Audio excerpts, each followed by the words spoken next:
आपण माऊलीच्या पहिल्या ओवीचं स्मरण करूयात.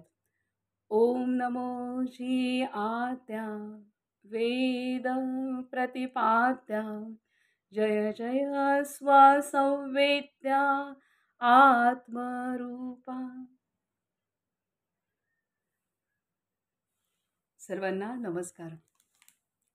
बाबा मुक्तानंद आपणाला त्यांना साधकावस्थेत आलेल्या अनुभूती आणि त्यांना ज्या अनुभूती आल्या त्यातून त्यांच्या लक्षात आलं की ज्या आपल्या शास्त्रांत लिहिलेलं आहे, म्हणजे आपल्या वेद उपनिषदात आणि वेद उपनिषदांचंच सर्वांना समजेल अशा पद्धतीने ऋषीमुनींनी शास्त्र लिहिले. त्यानंतर आपल्या संतांनी जे लिहिलेलं आहे ते सर्व काही सत्य आहे हे त्यांना अनुभवाला आलं. कारण त्यांनी सुद्धा इंद्रलोक त्या म्हणजे स्वर्गलोक की तिथं काय असतं, त्यानंतर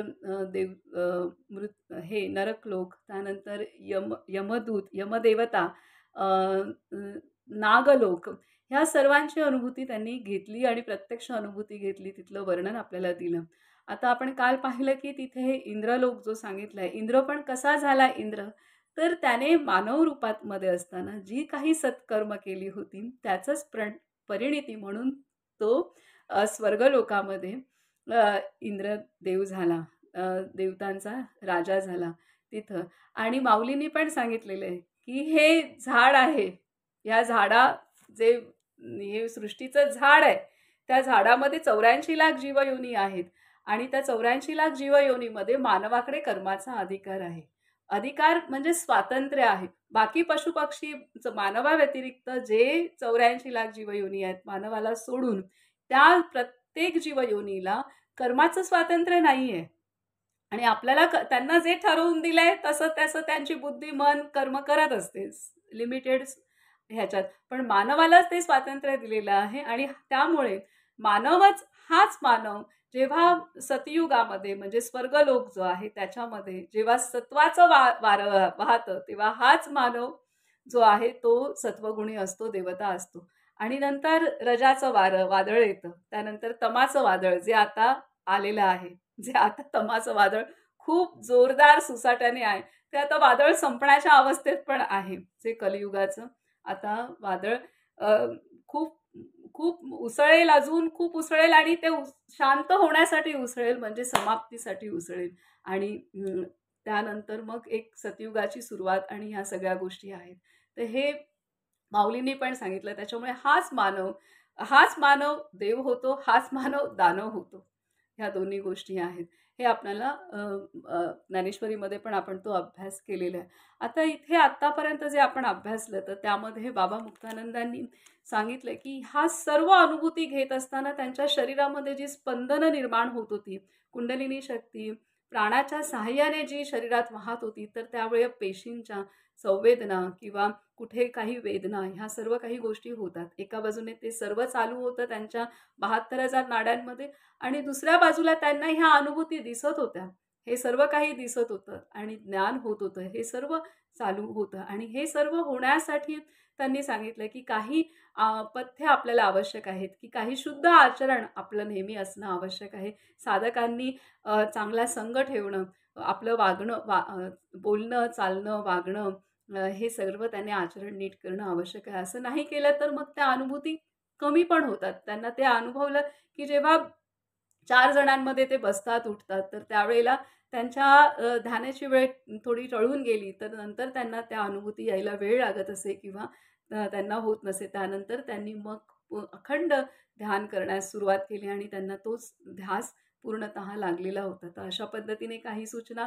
आणि म्हणून आपण पाहिलं की जशी गर्भवती स्त्री, आपण त्यासाठी एक उदाहरण मला ते नेहमी मनात येत असतं म्हणून ते व्यक्त केलं सर्वांसाठी, की गर्भवती महिला जशी काळजी घेते आपल्या गर्भाची, तशीच आपण बाबा मुक्तानंदांनी ही खूप मोठी जाणीव करून दिली आपल्याला, की आपण काय करतोय. ह्या विश्वातली सर्वोच्च गोष्ट आपण समजण्याचा प्रयत्न करतोय, आपण शिकण्याचा प्रयत्न करतोय. आपण ध्यान करणं म्हणजे ही सर्वसामान्य गोष्ट नव्हे, ह्या विश्वातलं सगळ्यात मोठं कर्म आहे ते.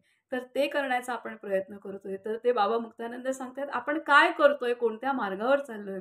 तर हे आपल्याला त्याची महानता आपल्याला माहीत पाहिजे आणि तशी जर आपल्याला महानता आपल्याला त्याची जाणीव असेल तर आणि तरच आपण त्याची काळजी घेऊ शकतो, की माझ्याकडे काय आहे, मी काय करते आणि ह्यातून नक्कीच मला सुद्धा थोडी जाणीव वाढली आहे या सगळ्या गोष्टीतून. तर आपण आपल्याला जपलं पाहिजे आणि आपल्या प्रत्येक आचरणाला जपलं पाहिजे, आपल्या शरीराला जपलं पाहिजे, मनाला जपलं पाहिजे, सगळ्याच गोष्टींना आपण जपलं पाहिजे. तर आत्ता आपण पुढचं वाचन सुरू करूयात.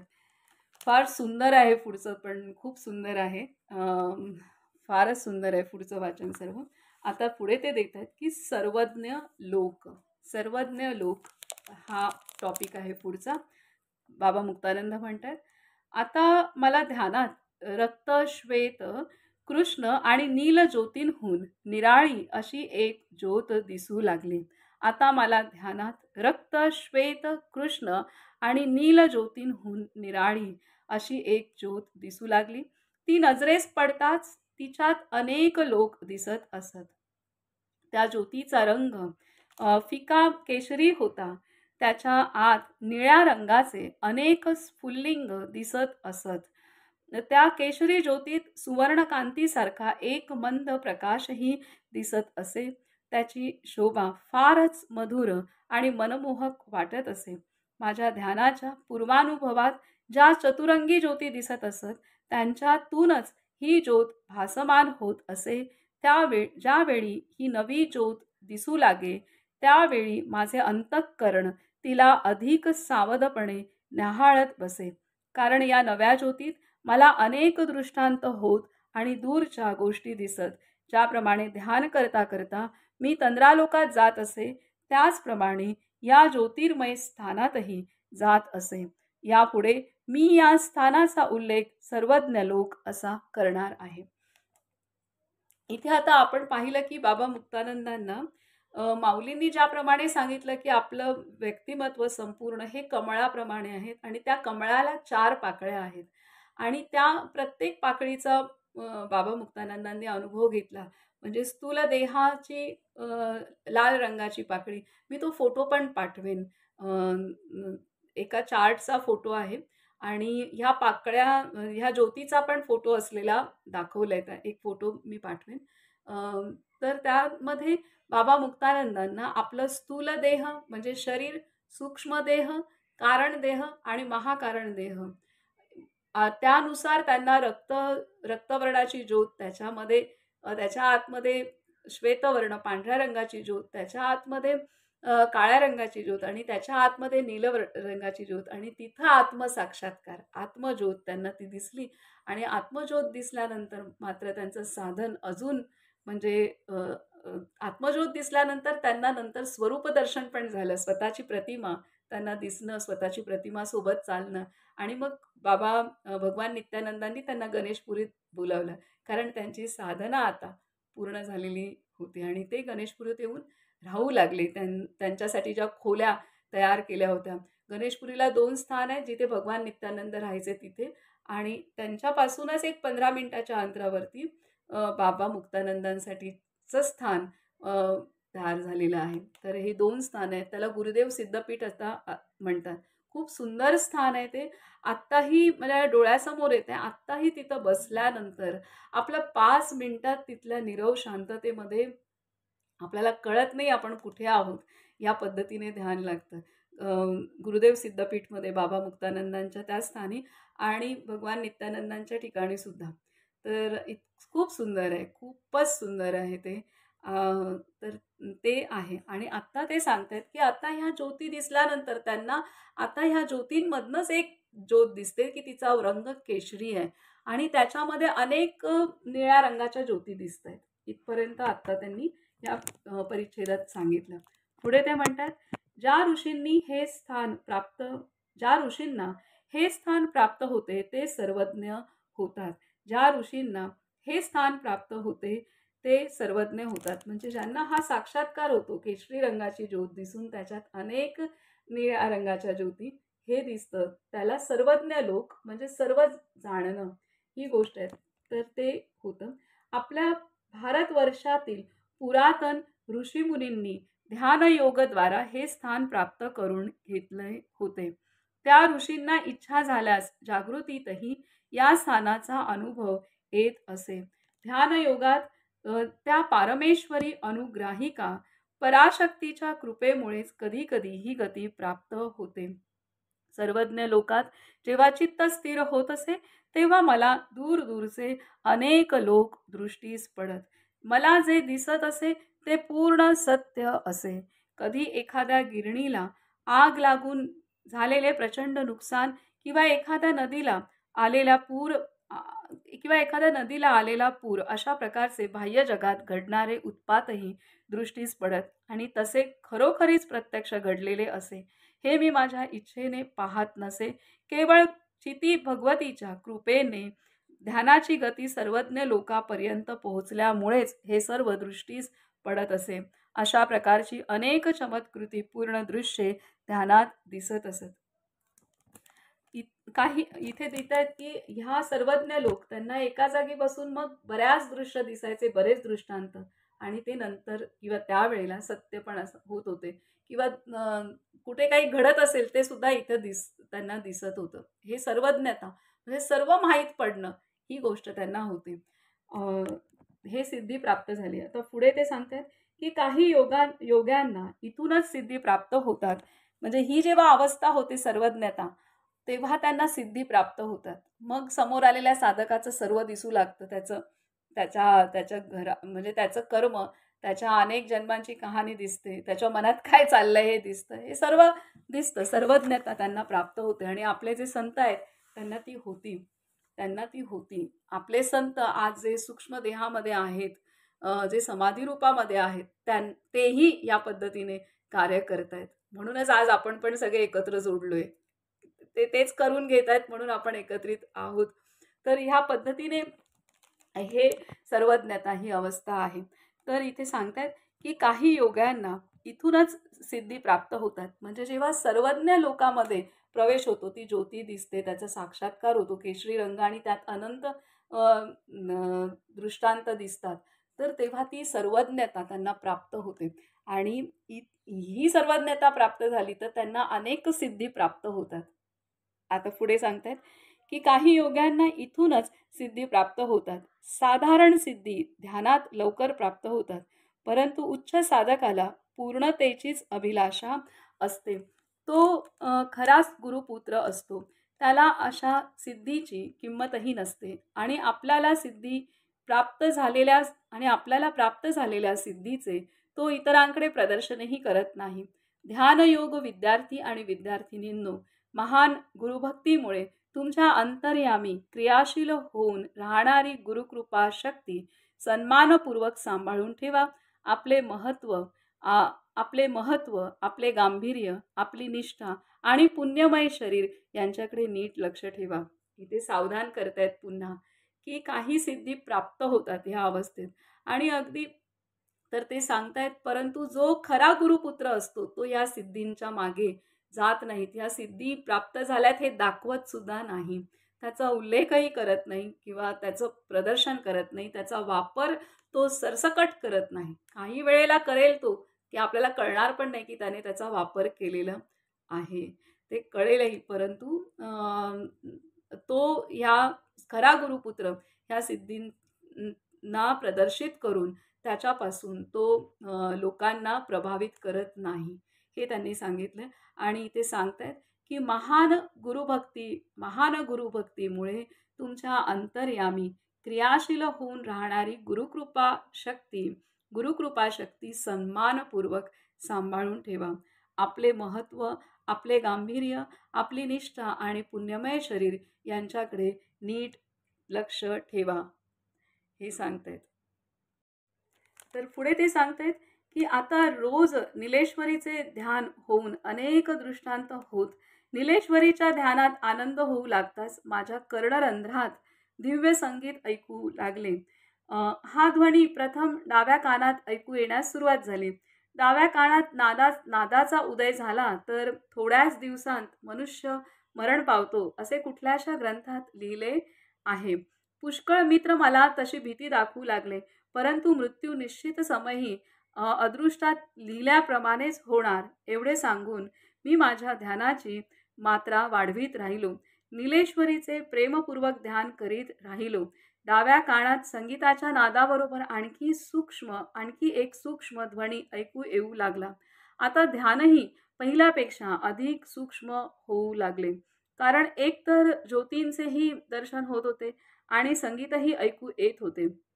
त्या संगीताचा नाद विणेच्या झंकाराप्रमाणे भासत असे. एके दिवशी या नादासंबंधी गुरुदेवांना पृच्छा करण्याची इच्छा झाली.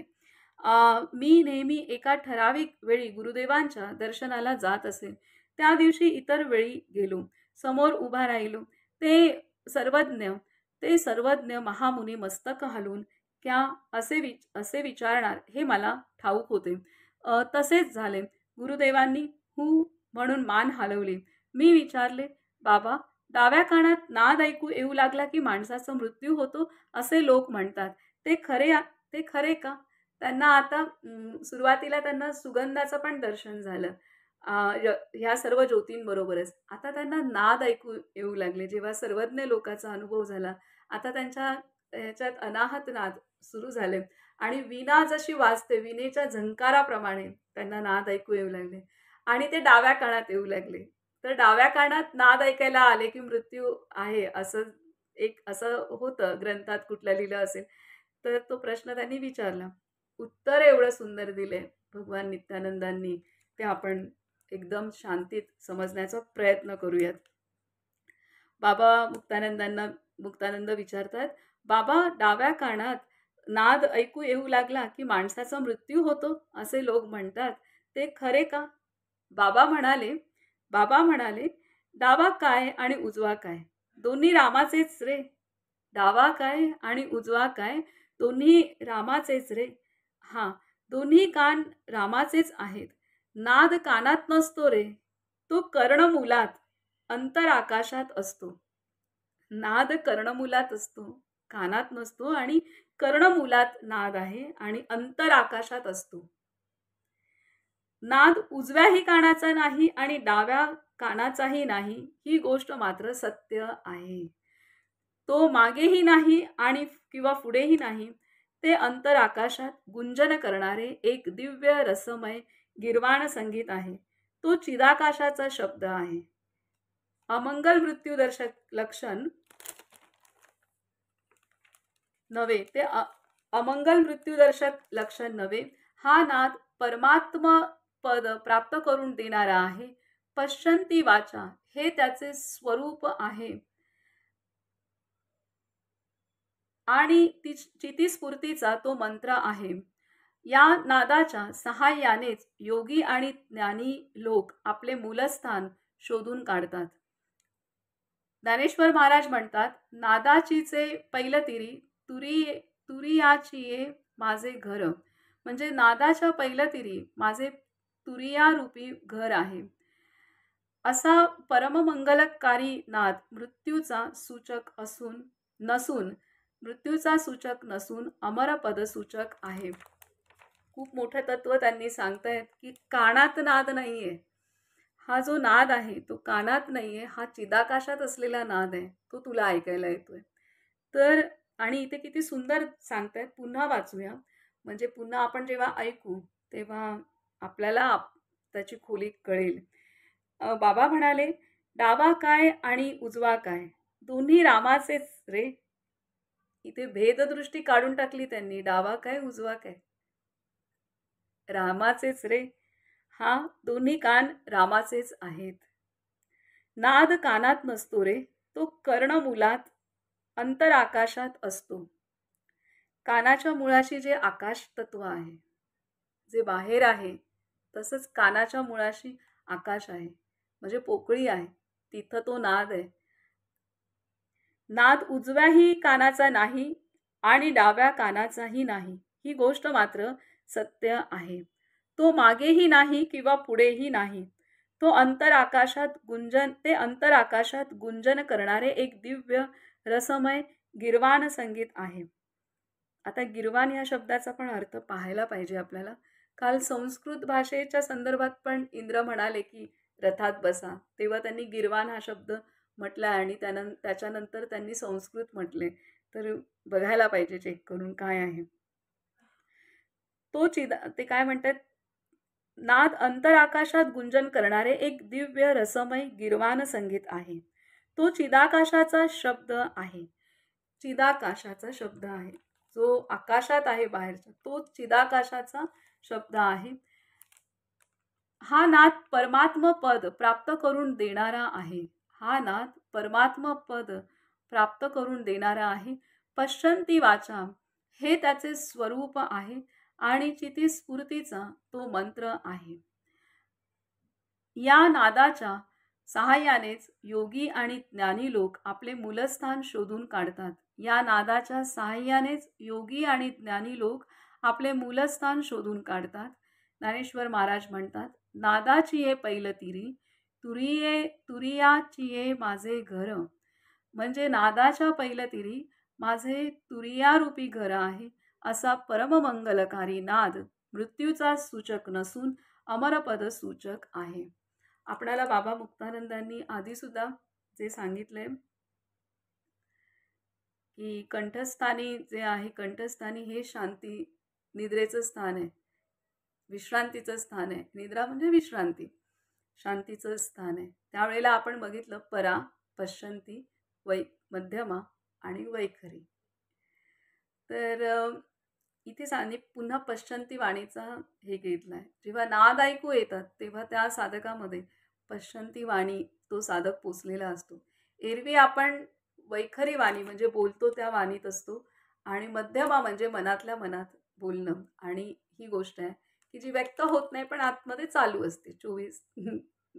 झोपल्यानंतर थोडा वेळ बंद होत असेल तेवढीच काय ती मध्यमा वाणी, बाकी ती चालू असते. आपण स्वगत करतच असतो आपल्याबरोबर, वेगवेगळे चिंतन मनन हे वाणी आहे. तर ही वैखरी वाणी जे प्रत्यक्ष बोलतोय ती, आणि ही जी आपली मध्यमा जी आपण मनातल्या मनात, तर ही मध्यमा ही पश्यंतीला म्हणजे सूक्ष्माला आणि स्थूलाला जोडणारी मध्यमा असते. आणि ही पश्यंती, जेव्हा पश्यंती वाणी जागृत होते त्यावेळेला इथे दिलंय त्यांनी की या नादाच इथे सांगितलेलं आहे की पश्यंती वाचा हे त्याचे स्वरूप आहे. हा जेव्हा नाद ऐकू येतो तेव्हा पश्यंती वाचा, पश्यंती वाणी ही विकसित झालेली आहे. आणि पश्यंती वाणी जी आहे, पश्यंती म्हणजे ही दाखवणारी वाणी आहे. ही दाखवणारी वाणी आहे, ही अंतर्मुख करते साधकाला पूर्णतः. आणि ही पश्यंती, पश्यंती म्हणजे दाखवणे, विपश्यना विशेष पाहणं. तर ही वाणी पश्यंती, ही पश्यंती वाचा. पश्यंती वाचा म्हणजे ह्या वाचेच्या माध्यमातनं साधक जी अवस्था प्राप्त करतो त्याच्या मूलस्थानापर्यंत जातो. जेव्हा अनाहत नाद होतो तेव्हा जी साधकाची अवस्था आहे, तर ती अवस्था साधकाची इतकी सूक्ष्म असते की तो त्याच्या मूलस्थानाकडे त्याचा प्रवास होतो. ती जी ध्यानातली तुर्यावस्था. आणि असं दिलं आता आपण जेव्हा अनुभव घेऊ तेव्हा आपल्याला हे लक्षात येईल प्रॅक्टिकली. तर असं इथे दिलंय. त्यामुळे आणि परावाणी आहे ही तर पूर्ण शांत वाणी आहे. इथे ती पूर्ण शक्ती म्हणजे ती पूर्ण मूलवाणी आहे की तिथे सगळंच शांतच ही गोष्ट आहे. तर इथे त्यांनी दिलंय. म्हणून इथे माऊलींची ओवी पण सांगितली आहे त्यांनी की नादाच्या पैलतिरी माझे तुर्यारूप घर आहे. ह्या वाणीत प्रवेश होतो तेव्हा तो त्याच्या मूळ स्वरूपाकडे त्याला त्याची अनुभूती होते. पुढे सांगतायत, आता मी नीलेश्वरीत चिती चमत्कार पाहत असे आणि नाद श्रवण करीत असे. आता मी नीलेश्वरीत चिती चमत्कार पाहत असे आणि नाद श्रवण करीत असे. रोज ध्यान करीत असे. आता ध्यानाशिवाय इतर कशाचीच रुची वाटेना.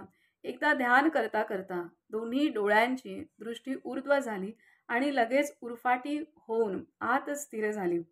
वरच्या बाजूला मध्यभागी श्वेत प्रकाशाने उजळलेले आकाश दिसले. त्या आकाशाच्या चहूबाजूंनी येणारा दिव्यनाद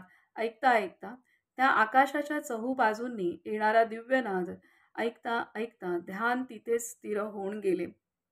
त्याच क्षणी एक सुंदर देदीप्यमान नील नक्षत्र दिसले. तो नेहमीचा नीलबिंदू नव्हता, पण एक अनुपम कांतीयुक्त बिंदू होता. आकाशात कधी संध्याकाळी सूर्यास्तानंतर पश्चिमेला तर कधी प्रातःकाळी सूर्योदयापूर्वी पूर्वेला दिसणाऱ्या शुक्राप्रमाणे तो चमकत होता. अशा प्रकारचे रमणीय नक्षत्र सहस्त्र दलातील ऊर्ध्वाकाशाच्या मध्यभागी अचल रूपाने वास करीत असते. त्याला पाहता पाहता ध्यानाची मात्रा पूर्ण झाली. तंद्रा उतरून गेली. मी बाहेर येऊन फिरू लागलो. गावदेवी मंदिराच्या मागच्या डोंगरावर जाऊन ध्यानात दिसलेला तो तारा कोणता असावा याचा विचार करू लागलो. डोंगरावर ज्या ठिकाणी आजचे तुरीय मंदिर उभे आहे त्या ठिकाणी मी एकटाच बसून राही. त्या दिवशी मी तिथे बसलो असताना एक नक्षत्र आकाशातून खाली उतरले आणि कुठेतरी दूर निघून गेले. मला ध्यानात दिसलेल्या नक्षत्रासारखंच ते दिसले. मी काय पाहिले ते काही समजेना. पुन्हा ध्यान, आनंद, मस्ती, प्रेमभाव स्फुरू लागले. अशा प्रकारे मार्गक्रमण करता करता पुन्हा ध्यानात ते नक्षत्र आणि आकाश दिसू लागले. त्या नक्षत्राचे तेज स्थिर होते. वस्तुतः हे नक्षत्र मस्तकाच्या मध्यभागी सहस्त्र दलात दिसत असते. आता तर ध्यानाचे स्वरूप अधिकच सूक्ष्म होऊ लागले. ही अवस्था प्राप्त झाल्यावर योग्यांनी फार सावध राहिले पाहिजे. केवळ नीलदर्शन झाले तर मुक्ती प्राप्त होऊ शकेल, पण परमात्म्याचा पूर्ण साक्षात्कार होणार नाही. योगी एकदेशीय राहून जाईल. नीलेश्वरीत आणि तिच्या अंतर्गत आत्मरूपात प्रवेश झाला पाहिजे. मुमुक्षूने नीलेश्वरी पाहिली नाही तर शरीर पाहिले पण आत्माच नाही पाहिला अशी त्याची स्थिती होईल. नीलेश्वरीचा उदय होणे ही समाधानाची गोष्ट आहे, इतके मात्र निश्चित. आता इथे मोठी अवस्था देत आहेत की त्यांना त्यांच्या सहस्रारामध्ये मस्तकाच्या आतमध्ये जे डोळे ऊर्ध्व होऊन जे आतमध्ये त्यांना तिथं एक बिंदू दिसला, तारा दिसला आणि तो त्यांना तिथे दिसला आणि ते सांगतायत की या सर्व अनुभूती होणं हे अत्यंत आवश्यक आहे. आणि इथे त्यांचीच वाक्य आपण बघूयात. बाबा मुक्तानंद म्हणतायत की केवळ नीलदर्शन झाले तर मुक्ती प्राप्त होऊ शकेल, पण परमात्म्याचा पूर्ण साक्षात्कार होणार नाही. योगी एकदेशीच राहून जाईल. नीलेश्वरीत आणि तिच्या अंतर्गत आत्मस्वरूप नीलेश्वरी आणि तिच्या अंतर्गत आत्मरूपात प्रवेश झाला पाहिजे. मुमुक्षीने नीलेश्वरी पाहिली नाही तर शरीर पाहिले पण आत्माच नाही पाहिला अशी त्याची स्थिती होईल. नीलेश्वरीचा उदय होणे ही समाधानाची गोष्ट आहे, इतके मात्र निश्चित. आता इथे त्यांनी दिलंय ती नीलेश्वरी. मी तुम्हाला आज सकाळीच मी वाचन करत असताना मनात आलं फोटो काढायचा. माझा मोबाईलचे कॅमेरे जरा फुटलेला आहे, त्याच्यामुळे दुसऱ्या मोबाईलमधनं मी काढून उद्या सकाळी पाठवेन. सकाळी चांगला येईल फोटो. तर त्याच्यामध्ये जेव्हा रक्तवर्णाची ज्योत दिसली ते स्थूल शरीराचं द्योतक आहे. त्यानंतर सूक्ष्म शरीराची त्यांना सफेद रंगाची ज्योत आणि त्यानंतर कृष्णवर्णाची ही कारण देहाची आणि महाकारण देहाची ज्योत नीलवर्णाची आणि त्या ज्योतीमध्ये तो बिंदू आहे. त्या ज्योतीमध्ये तो बिंदू दिसलेला आहे. तर ते त्याचं महत्त्व सांगतात की हा बिंदू जो दिसतो तेच आत्मतत्व आहे आणि त्याचा अनुभव होणं हे महत्त्वाची गोष्ट आहे. हे सूक्ष्मता सांगतात. आज ना उद्या ह्या जन्मात तर नाही वाटत आहे इतकं, पण कुठला तरी असेल जन्म नक्की. कारण हे बीज पेरतायत आपल्यामध्ये सगळ्यांच्या मध्ये. 20 आणि 8, 28 आणि मध्ये आधी अजूनही काही जणांनी ऐकलेलं आहे. तर हे बीज पेरलं जातंय म्हणजे ह्याचा उदय आहे, त्याशिवाय नाही पेरलं जाणार आहे. त्याचं वृक्ष तर होणारच आहे, हे नक्की आहे. कारण आपल्याला आपल्यावर खात्री नाही आहे आज, कारण आपल्याला अजून पूर्णतः आपल्याला आपला प्रवास नाही माहिती आहे किंवा आपल्याला ती खात्री नाही आहे अनुभव नसल्यामुळे. परंतु आपल्याला हा जो देणारा दाता आहे त्याला खात्री आहे, एवढं नक्की आहे. आणि त्या खात्रीवरती आपण भरोसा ठेवला पाहिजे. त्याचा अनादर नाही करायला पाहिजे. एवढं आपण करूया. आज ना उद्या आपले प्रयत्न कमी आहेत त्याच्यामुळे आपण आपला अनादर करतोय नक्की. परंतु त्या भगवंताने जी आस ठेवली त्याचा अनादर आपण करण्याचा अधिकार नक्की नाहीये. त्यामुळे आज ना उद्या कधी ना कधीतरी ह्याचं वृक्ष होणार आहे. प्रत्येकाच्या ध्यानाचं हे वृक्ष नक्कीच होणार आहे. तर आता इथे ते सांगतायत की नीलेश्वरीचा उदय होणे ही समाधानाची गोष्ट आहे, इतके मात्र निश्चित. हे त्यांना आत्मसाक्षात्कार झाला आणि जेव्हा आत्मसाक्षात्कार होतो तोच परमात्मा साक्षात्काराकडे घेऊन जातो. हे आहे. आता पुढे ते सांगतात, ईश्वराचा पूर्ण साक्षात्कार प्राप्त करून घेतलेले महाभाग संत शिरोमणी, ईश्वराचा पूर्ण साक्षात्कार करून घेतलेले महाभाग संत शिरोमणी श्री तुकाराम महाराज आपल्या अमर काव्यात लिहितात. तिळा एवढे बांधुनी घर, आ तर आहे विश्वंभर. तिळा इतुके बिंदुले, तेने त्रिभुवन कोंदाटले. हरिहरांच्या मूर्ती बिंदुल्या आता येती जाती. तुका म्हणे हे बिंदुले, तेने त्रिभुवन कोंदाटले. निंबाळमध्ये सकाळचं भजन आहे. तर सकाळच्या भजनामध्ये तुकाराम महाराजांचा हे अभंग आहेत. तर खूप सुंदर अभंग आहेत. आता हे असेच आपण हे करू तर आपल्याला कळणार नाहीत, पण आता बाबा मुक्तानंद हे त्यांनी ती अनुभूती घेतली आहे, त्यामुळे आपल्याला खोली कळेल ही काय. तर इथे सांगतायत की तुकाराम महाराज म्हणतात, तिळा एवढे बांधुनी घर, आ तर आहे विश्वंभर. तिळा इतुके हे बिंदुले, तेने त्रिभुवन कोंदाटले. हरिहराच्या मूर्ती बिंदुल्यात येती जाती. तुका म्हणे हे बिंदुले, तेने त्रिभुवन कोंदाटले. बाबा मुक्तानंद जी अनुभूती घेत आहेत नीलबिंदूची, ही तीच अनुभूती इथे तुकाराम महाराजांनी त्यांच्या अभंगात वर्णन केलेली आहे. आता त्याचा अर्थ आपण पाहूया. साक्षात्काराचे पथिक अंतर साक्षात्कार प्रत्यक्ष अनुभवित असतात. साक्षात्काराच्या मार्गावर जे जातात, जे साधन करतात, प्रचंड साधन करतात, तर त्यांना हळूहळू हळूहळू आतमध्ये जशी जशी शुद्धी होत जाईल, शरीर मन बुद्धी चित्त अहंकाराची, तशी तशी तशी त्यांना ह्या अनुभूती येत जातात. तर ते सांगतायत की तुकाराम महाराज आपल्या या काव्यात म्हणतात की विश्वंभर परमात्मा, विश्वंभर परमात्मा तिळा एवढे सूक्ष्म घर बांधून त्यात राहत असतो. तिळा एवढं सूक्ष्म घर बांधून त्यात राहत असतो. तो विश्व ब्रह्मांडाचे भरण पोषण करतो, म्हणून त्याला विश्वंभर म्हणतात. या विश्वाचा मालक, जीवांचा परमात्मा, प्राणांची गती, योगी ज्ञानी प्रेमीजनांची यथार्थ अंतर्ज्ञान प्राप्त करून देणारी मती, असा सर्वज्ञ षोडश कलायुक्त परमात्मा विश्वंभर तिळा एवढे छोटेसे घर बांधून त्यात राहतो.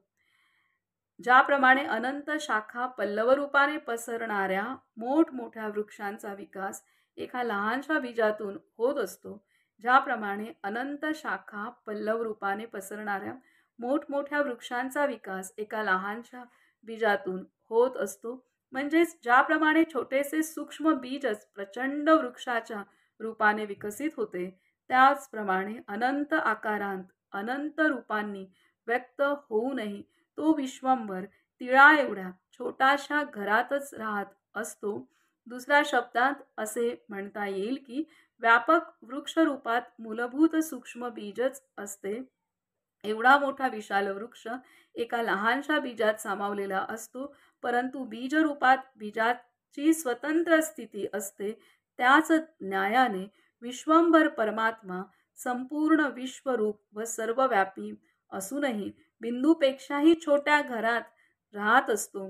ज्याप्रमाणे एका बीजापासून उपजलेल्या वृक्षापासून अनंत बीजे निर्माण झाली तरी ती तत्वतः एकच असतात, त्याप्रमाणे एक बिंदू अनंत रूपाने प्रगट झाला असला तरी त्याचे मूळ स्वरूप कायम टिकत असते. त्या बिंदूत वास करणाऱ्या परमात्म्याचे एकत्व नष्ट होत नाही, त्याची मूळ शक्ती नष्ट होत नाही, त्याच्या महिम्याची पूर्णता आणि निर्विकारी स्वरूपही सतत अभंग राहतात, म्हणजे भंग पावत नाहीत, असे अभंग राहतात. इथं ते त्यांनी दिलंय की नीलेश्वरीमध्ये जो बिंदू आहे त्या बिंदूमध्ये ते भगवंताचं तत्व आहे, आत्मरूपाने राहते. आणि हे त्या तत्वाचंच हे पूर्ण वर्णन केलंय की तो बिंदू रूप आहे, ज्याने पूर्ण विश्व निर्माण केलंय, तो राहतो बिंदू एवढ्या घरामध्ये. तिळा एवढं बिंदुलं केवढं आहे, ते भगवंताचं घर केवढं आहे, तिळा एवढं बिंदुलं. आ तर आहे विश्वंभर. केवढी मोठी गोष्ट आहे. आज आपण 1 BHK, 2 BHK, 3 BHK, 4 BHK घेतो, तरी पण माणसांना जागा नाही राहत तिथे. 4 माणसं कधीतरी ओकेजनली सणावारालाच माणसं खपतात. म्हणजे कितीही मोठी घरं झाली तरी कोण हे नाही म्हणत, की बाबा आता एवढं मोठं घर आहे तर आपण सगळे एकत्र राहूया. नाही, सणावाराला या तेवढंच चालेल. एवढी गोष्ट आणि एवढं विश्व निर्माण करता, विश्वंभर राहतोय केवढ्याशा घरात, तिळा इतकं बिंदूला. हा तर आहे विश्वंभर. आणि तो कसा राहतोय? एवढं विश्व पूर्ण निर्माण केलं, तरी तो राहतोय कसा? पूर्ण रूपाने राहतोय. आणि त्याच्या महिम्याची पूर्णता आणि निर्विकारी स्वरूप कधीच अभंग पावत नाही. पूर्ण विश्व निर्माण करून सुद्धा तो साक्षी, द्रष्टा, निर्विकारी, कुठल्याही विकारात जात नाही. तो म्हणत नाही, "हां बाबा, म्हणजे निर्वि" सगळ्याच गोष्टींना तो साक्षी, द्रष्टा, निर्विकारी अवस्थेत राहून आणि त्या उदासीन अवस्था पण आहे आणि कुठलाही निर्विकारी, निरहंकारी अवस्था पण आहे. इतकं निर्माण करून पण मी केल्या ही सृष्टी, किती सुंदर, सुंदर गोष्टी सृष्टीमध्ये आहेत. तर ह्या सगळ्या गोष्टी मी केल्या. आपण जर काही केलं असतं तर आपल्याला किती वाटलं असतं, की काय काय म्हणजे साधं आपण चित्र काढतो, तर त्याने तर प्रत्यक्षात तयार केलेल्या गोष्टी आहेत. तरी तो निरहंकारी राहत आहे. तर ह्या पद्धतीने तो विश्वंभर राहतोय तिळा एवढ्या घरामध्ये. तो पुढे सांगतायत, की आता पुढे याचं स्पष्टीकरण अजून देत आहेत. आणखी एक उदाहरण देऊन हे स्पष्ट करता येते. म्हणजे पूर्ण विश्व निर्माण करून सुद्धा भगवंत तिळा एवढ्या घरातच राहतो. आपल्या अंतरी सुद्धा तो तिळा एवढ्या घरातच आहे. तिळा एवढाच त्या बिंदूला तो बिंदू स्वरूप आहे. तर ते सांगतायत, की आणखी एक उदाहरण देऊन हे स्पष्ट करता येते. मनुष्यापासून मनुष्यच निर्माण होतो आणि तोही पूर्ण रूपाने त्याच्यासारखा निर्माण होतो. हे आपल्याला माहीतच आहे. पित्याच्या वीर्याच्या एका बिंदूतून पुत्र निर्माण होतो. पुत्र झाला तरी पित्याचे पूर्णत्व नष्ट होत नाही. पित्याची स्थिती, गती आणि महिमा पूर्ववत पूर्णच राहतात. पित्याच्या बिंदूतून निर्माण झालेला पुत्रही पित्याप्रमाणेच पूर्ण असतो. त्याचे रूपही पित्याप्रमाणे असते आणि पित्याप्रमाणेच त्याची रीतभात वगैरे सर्व गोष्टी होत असतात. पिताच पुत्ररूप असतो असेही म्हणता येते. म्हणून पुत्र वास्तविक पुत्र नसून पितृरूपच असतो. म्हणून पुत्र वास्तविक पुत्र नसून पितृरूपच असतो. याच न्यायाने जगदाधार जगदाधार परमात्मा स्वतःच स्वतःमध्ये चितिशक्तीचे स्फुरण निर्माण करून स्वयमेव स्वयंमध्ये अनंत विश्वांची रचना करतो आणि त्या साऱ्यांना व्यापूनही स्वतः निराळा राहतो. स्वतःमध्ये स्वतःच एक घर बांधून त्यात स्वतःच राहतो. तिळा एवढे बांधुनी घर आत राहे विश्वंभर. हे तुकाराम महाराज यांचे वचन अशा रीतीने वादातीत, शंकातीत आणि सत्य आहे. आपल्या अंतर्यामी तिळा एवढा जो छोटा बिंदू आहे तेच आत्म्याचे घर आहे. त्याच्या आत परमेश्वर आहे. तो पूर्ण रूप आत्मदेव आहे. बिंदू दर्शन झाले की तुमचा अंतरात्मा त्याच्या आत आहे हे पक्के समजा. त्याचेच मी निलेश्वरी म्हणून वर्णन केले आहे. तीच निलेश्वरी तिळा इतकी, तिळाच्या आकाराची, एखाद्या घरासारखी आहे. त्या घरात परमात्मा राहतो.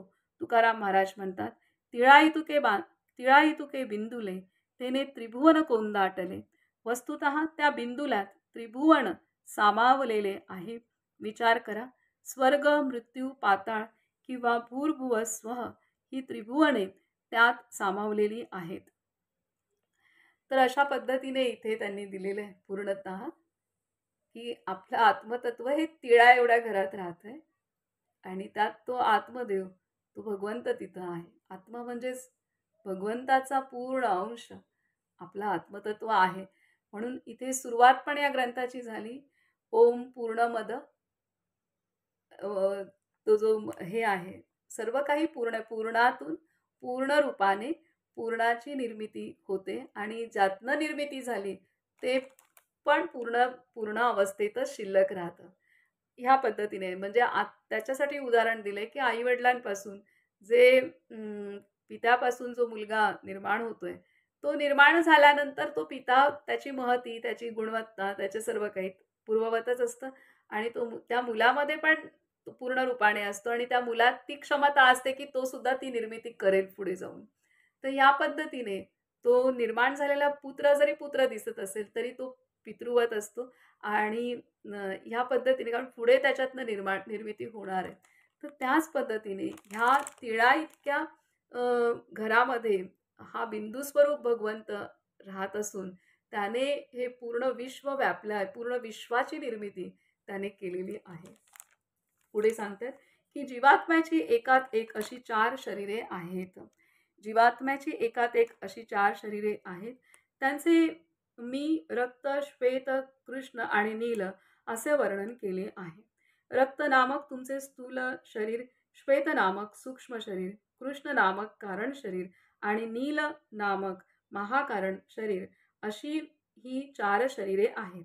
तिळा एवढे महाकारण नीलेश्वरीच्या मध्यभागी आहे. त्या तिळा इतक्या नीलबिंदूत त्रिभुवने आणि 3 शरीरे सामावलेली आहेत. तुम्हाला ध्यानातच त्याचे पूर्ण रूप समजू शकेल. इतकेच नव्हे तर हरिहरांच्या मूर्ती बिंदुल्यात येती जाती.